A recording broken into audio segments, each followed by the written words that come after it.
If DC employees are not making racial equity a big part of the work that they're doing, then they're not going to be getting good evaluations. I think that definitely for positions of power, so like the president of the university, senior staff, really all administrative positions in schools, in hospitals, in social work, really anywhere in academia and business especially, we need to have racial equity training. So I think it's really important to know that having one or even having 100 educational workshops, trainings is only a very small part of being a space, an organization that is committed to justice and equity. So I think it's really important to know that that should only be part of larger efforts.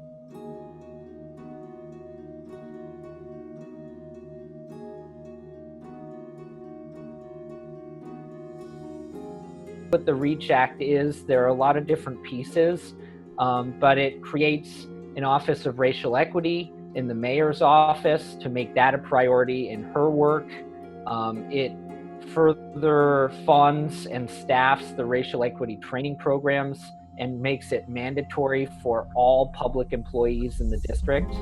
And then the two things that I think are the biggest for this is it creates racial equity metrics on an annual basis for each division of the DC government. So they have specific goals each year that they either meet it or they don't when it comes to racial equity. And so it's very clear in making that a priority. And then number two is the DC Department of Human Resources is including racial equity as a part of annual performance evaluations. Having those kind of trainings be mandated in the workforce, be mandated in schools, right? It helps people to understand those issues. And then another thing I think that is important in schools, particularly in elementary and middle schools, is having diverse books. Even high school, the books that we read in high school are written by like white men from the 1700s. And so if we could have Angela Davis be taught in high school, I think that'd be huge to at least expose people to those backgrounds and to those worldviews. When you look at the diversity of CEOs, for example, right? You see very few Black, Brown, Asian CEOs. It's mostly a field dominated by white men. When you see that large disparity, you see that the access and the networks that businesses are supposed to have are clearly not equal. It's not equitable. When you look at how wages and employment work with regards to people, you see very clearly that most of the wealth is concentrated into one area. And you see policies that politicians pass, sure, they help everyone, but when you add 5 to everybody, right? If you're starting out at the bottom or someone who's starting out in the middle, the distance between those two people is still the exact same. That is equal, but not equitable. And that's what we're missing.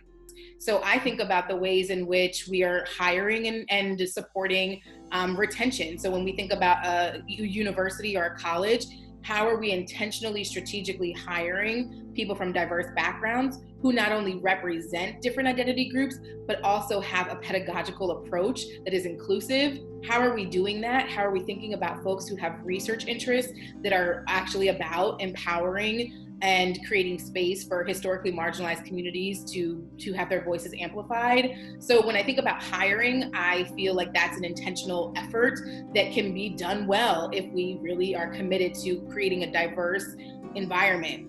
Diversity does not automatically mean inclusion, right? So we need to be also thinking about the ways in which we're retaining people. We see at many colleges, universities, companies, nonprofits that people have affinity groups. So their employees are part of affinity groups where they're able to come together with people who share different identities to be in community. And so that's a form of retention.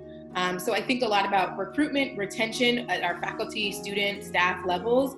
I also think about the ways in which we provide funding to certain initiatives. And so the Diversity Summit is an institution-wide effort that we have here at GW. There's probably many corporations, organizations that don't have something that robust. And so how do we continuously pour into those really thoughtful spaces that are about educating and also amplifying voices? How are we thinking about doing that on grand scales and in more spaces? Diversity Summit's also once a year if you think about GW. So what are we doing year round across the university? So our team is really committed to thinking about the multiple ways in which we're having conversations with our deans, having conversations with student orgs. But I do think that many companies or institutions can be really intentional about increasing the space, increasing their retention and recruitment efforts, and also feeling accountable to having conversations when there are issues in the real world. I mean, there's so many resources out there that tell us how to build an inclusive and intentional and a diverse workforce. I think that we have a lot of areas to grow in, when I think about our country in terms of building the most inclusive and diverse workforce that is rooted in equity. And a lot of that is rooted in, like I said, recruitment and retention.